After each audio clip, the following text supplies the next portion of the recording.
everyone. Thank you so much for being here with us today for Fortune's inaugural Workplace Innovation Summit. Woo! Yeah, woo is right. And I already love the energy in this room. Thank you. We are so excited that you're here. Together, we are going to discuss, brainstorm, discover new ways to shape the future of work. And quite honestly, there is a lot to talk about. Just when we thought the world of work was recalibrating post-pandemic, enter Gen AI and a host of new technologies that are going to reshape the workforce in a million new ways. Now, to be quite honest, we could spend the entire 2 days talking about AI and new technologies alone, but we do have separate conferences for that, and I want to talk about other things too, like, for example, the current state of DEI initiatives and the challenges that presents for business leaders. We will also dive into the ongoing debate around remote work and return to office mandates, the importance of workplace culture, the expectations of younger generations, and I'm looking at you, Gen Z and Gen Alpha, out there in the audience if you're there, and other key forces reshaping the workforce. Plus, and this I am personally very excited about, we are going to be going inside the hit TV show Severance tomorrow, where corporate dystopia isn't just fiction, it's also design. But that's just a small part of what we have planned for you all here today. We have built this event to be more than just a meeting, and I really do hope you take advantage of that. It's really a gathering of sharp minds and talented leaders doing a deep dive on workplace issues to come up with real-life solutions that you can put to use in your everyday jobs and life. It is also an opportunity for you all to expand your networks and tap into one another's expertise even after we leave here in a few days. So please don't hold back, ask questions, dive in, get to know one another, and take advantage of all the networking opportunities that we have here today. I know I will. It is also important for me to mention our rules about what can be shared publicly and what is private. So anything that is said here on the main stage is on the record, including the open Q&A. Feel free to post on social media. In fact, I very highly encourage it. And tag us here at Fortune using the hashtag #FortuneWorkplaceSummit. And now what is said over a meal or on breaks is private and off the record unless otherwise agreed upon by those involved in those conversations. So before we dive in, I would like to thank our event partners who helped bring this entire event to life, our founding partner, Indeed, and our partners, Com, Guild, and McKinsey & Company. Thank you so much. We would not be here without all of you today, so thank you. Thank you. Now, in just a moment, we're going to start by talking about new HR tech and the disruptors leading the pack. But first, some thoughts from Indeed on how technology is transforming work and life beyond. The world of work is evolving faster than ever, and with change comes opportunity. For over 20 years, Indeed has used AI to help people get jobs. And today, our insights and innovation are driving what's next in the world of work. Can AI make hiring simpler? Can data uncover new talent faster? Can technology make recruiting more human? At Indeed, we know it can. Because when hiring works better, it leads to better work. And better work leads to better lives.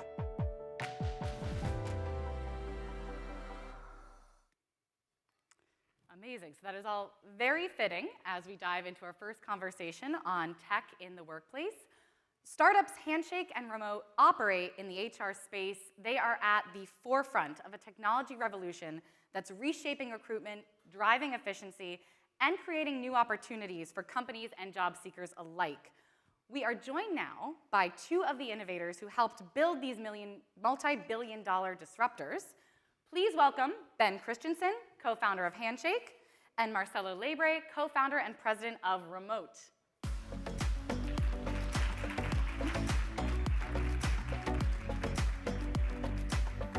All right, Ben, Marcelo, thank you so much for being here with me. Glad to be here. Now, quite honestly, I have been doing a lot of talking so far, so I first want to toss it over to the audience. I am just curious from all of you, who here believes that their company is better at hiring today than they were 5 years ago? Show of hands. Okay, we're like about 50-50.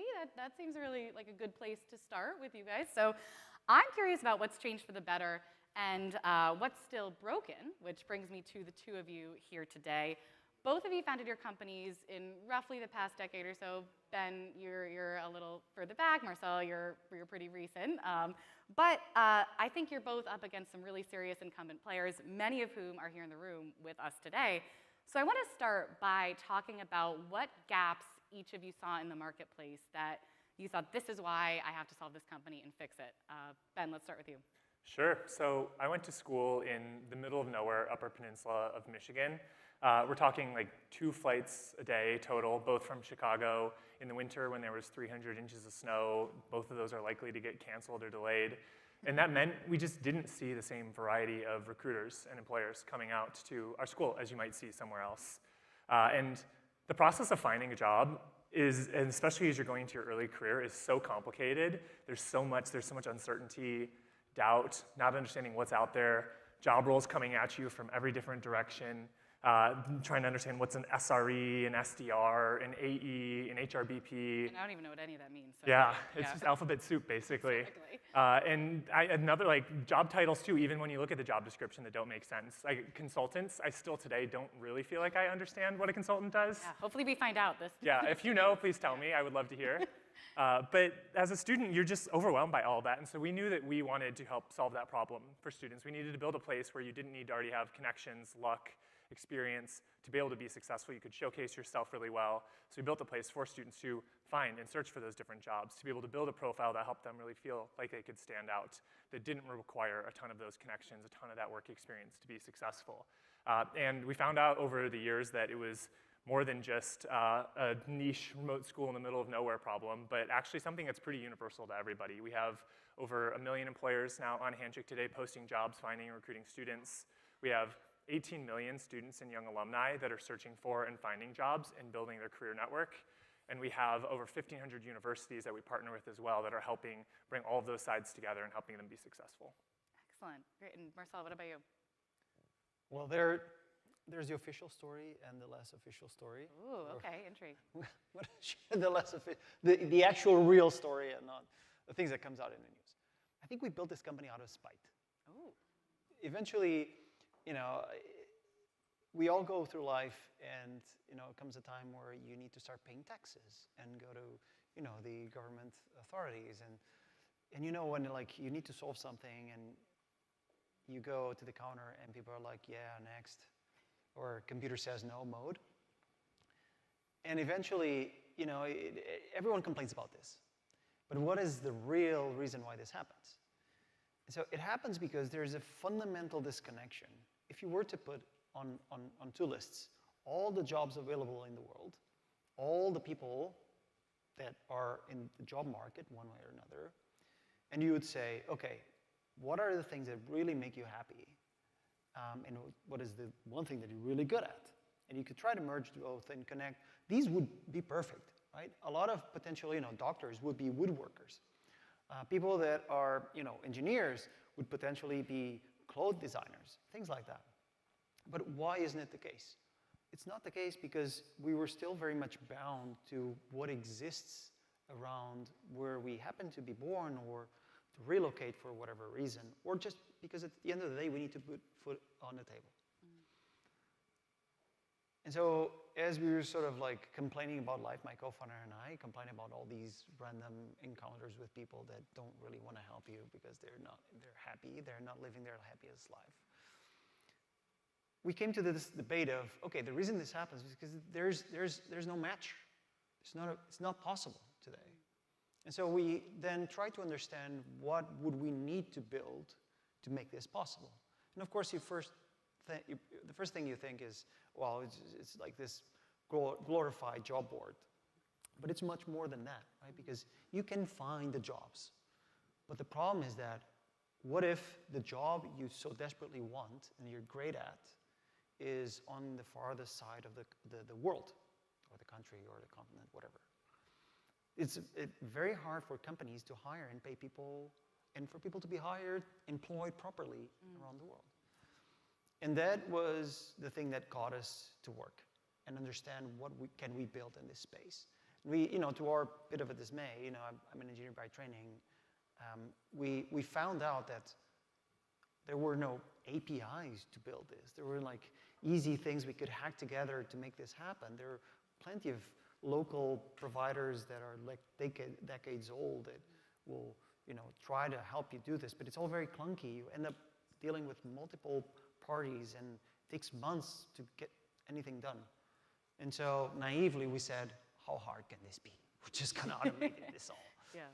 And we found out it was pretty hard, but also, where there's pain, there's gain, and that's what led us to build Remote into, the first thing we built was this fully automated product-based employer of record that allows companies to hire people across the world in any way, all product-led in a way that has never been done before, and still there's no equal. Well, I think what interests me is what most interests me about what you said is that you're right. It is really hard to hire people that are in this remote hybrid workforce, and I know we're going to dive into that later. Are either of you seeing any emerging geographies for you, Marcelo, or universities maybe for you, Ben, that you think are producing this next wave of top talent that people should really be focused on? Ben, what about you with universities? I would say the biggest thing that we're really seeing amongst students is a big focus on actually location is a big part of what matters to them for their work. We're seeing students come in and say that, and that's above even salary as they look at that, they want to stay close to family. They want to stay close to their hometowns. And so a big part of what they've been looking for, and where we've seen a big rise in terms of interest in job applications going is, for instance, in the US, some of the Midwest cities, Cincinnati, Columbus, Madison, Wisconsin. And so a lot of desire coming into those different places, those different areas. In terms of where students are coming from, though, it's all over the place. And I think that's where it's really important to take a broad look at where you're recruiting from. Don't just go to the same universities that maybe you went to yourself or that you've been hiring from all the time. Talent is very evenly distributed. Opportunity isn't always, to a lot of your points. And it's important to look across a variety of different schools and really find the best talent across them. Yeah. Marcelo, what geographies are exciting you? What I found is that it has been changing almost every year. Mm-hmm. The pandemic showed the world that working distributedly was possible. Yeah. And that sort of created this immediate boom where everyone was hiring everywhere and in anywhere. And then people started to learn from that, right? Because for some companies, it does work. And we're no longer talking about, the freelancer sipping margaritas or Costa Bali or something like that. We're talking full massive workforces distributed across the world. And so the initial, opening of the gates around 2020 was like, okay, this is possible, let's go. And everyone was hiring everywhere. And then people were learning things like, oh, wait a second, you can't fire people in France? What do you need? Why do I have to pay for working space in Japan? Or things like completely out of their normal day-to-day experience. Then the second phase was sort of pushed by an economical realignment of the world vis-a-vis recession in like 2022, where people were like, okay, hold on a second. Rather than hiring everyone everywhere, with the prices that we pay in big hubs, why don't we look at the countries that sort of make sense for us? What are some of those big ones? And so we started to see, at the beginning, everything that was Western Europe was the strongest pull, big distribution out of Iberia, UK, Netherlands, Germany as well a bit. And then it's been changing quite a lot, because the composition of companies hiring this model changes as well. It's not only just the full remote, but companies that are, have main offices, but then need a few people in a certain country before they open their entity. Yeah. And so it is changing a bit of almost following the sun approach, and is getting more polarized in certain areas, which again is heavily impacted by whatever is going on in the world. That makes sense. I'm going to come to the audience for a question just a sec. So if you have one, please raise your hand, and we'll have a microphone runner come over to you. But Ben, I did have a question for you first, which is about Gen Z. We're going to have a panel with Gen Zs tomorrow to talk more about it. But I know you have a lot of data on what Gen Z wants from an employer. Is there anything that has surprised you the most about the information you've collected? I'd say there's 4 things that really stuck out to me the most. And as some context, every single year we run a big survey of seniors across the United States. We take the data and responses from that, and we mix them with a lot of the data that we're seeing in terms of how people are using the product as well too. What jobs are they applying to? What are the trends we're seeing and what they're doing with that?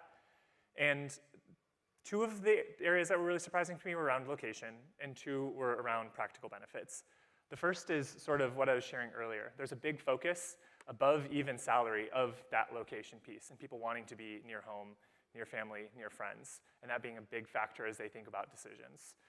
The second one, though, for those of us that can't go and put our company in Madison, Wisconsin, or hire there for some reason or another, is we actually have seen that 81% of students are interested in having some degree of in-person connection in their first role, and 47% of them expect to continue to want that throughout their career. And so whether you're an in-person company, a hybrid company, a remote company, you should think about how you foster those in-person connections, especially as they're coming into that first job, especially as they're starting. What are the ways that you can bring them together, build intentional spaces? They're looking for people to be their mentors, to learn from, to understand how to navigate the workplace, and they're eagerly and hungrily seeking that. So I would recommend, no matter where you're based, no matter what format you have from fully remote to an in-person company, to really think intentionally about those moments. The other 2 are really around practical benefits. Students tell us that, cool, your ping pong table with your kombucha on tap is really nice, super fun, but I want to know what's going to make a difference for me in my life. And they're looking for things like learning and development opportunities. They're saying, where's your stipend that can help me invest in myself and my growth a few years from now? What are the things that you're offering that are opportunities in the course of my work to be able to learn and grow and develop? And so looking at those and being able to provide those opportunities and showcase those well to students is super important. The last one, where there was the biggest disparity, is 1 in 4 students said that student loan repayment is essential to them as they think about their next job. On the other hand, 1 in 10 job postings actually list student loan repayment. It's a huge gap. And so as you think about attracting Gen Z talent, retaining them, I think one of the big things that's super valuable is looking at what those benefits you are and think about what practically can help set up those students for success in the short term and in the long term. Excellent. I'm not seeing any questions, so Marcelo, I'm going to end on a quick one for you. How do you measure the ROI of a more inclusive and globally distributed workforce? And I think, how do you convince your CEO or your CFO or your CHRO to go remote? Well,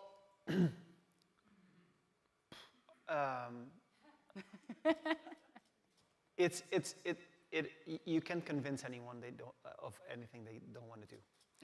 But typically, what moves the needle is need. And need can come from a financial decision, meaning you need to grow the team, but you can't afford to pay salaries that are just New York-based, SF-based, US-based, or UK-based. So there's one typical need. A second is also diversification of where your talent is coming from, because we know for a fact, culturally speaking, that if you have education and you come from different parts of the world, your perspective is fundamentally different. And so you will see things that other people don't. It's like you can see colors that others do not. Now, is that useful for certain things? Maybe yes, maybe not, depending on the business area and what kind of workforce are you building. But if you are building a team in a place where everyone looks the same, everyone says the same, everyone has the same education, same type of background, then the outcomes will lack a certain diversity of thought, which can, of course, mean that you may or may not be stuck in a local maximum rather than a global maximum. And then from a fundamental talent perspective, it is the whole world, meaning that you can find the absolute best person for a certain job anywhere in the world. So your talent pool goes from, at best, 100 million people to billions of people. Yeah. And that is a fundamental game change, especially when you're competing for the best market, in the market for the best talent. And so it can be a multitude of things, and they all work. Yeah. And it's not, again, not just for remote teams at all. It can be for companies that are fully office-based, but they need to either start spinning out new offices or building up a talent pool across the world. It really works, but you need to have a need. Well, that is a compelling argument. Thank you both so much for being with me here. I really Glad to be appreciate it. here. Thank you. Thank you.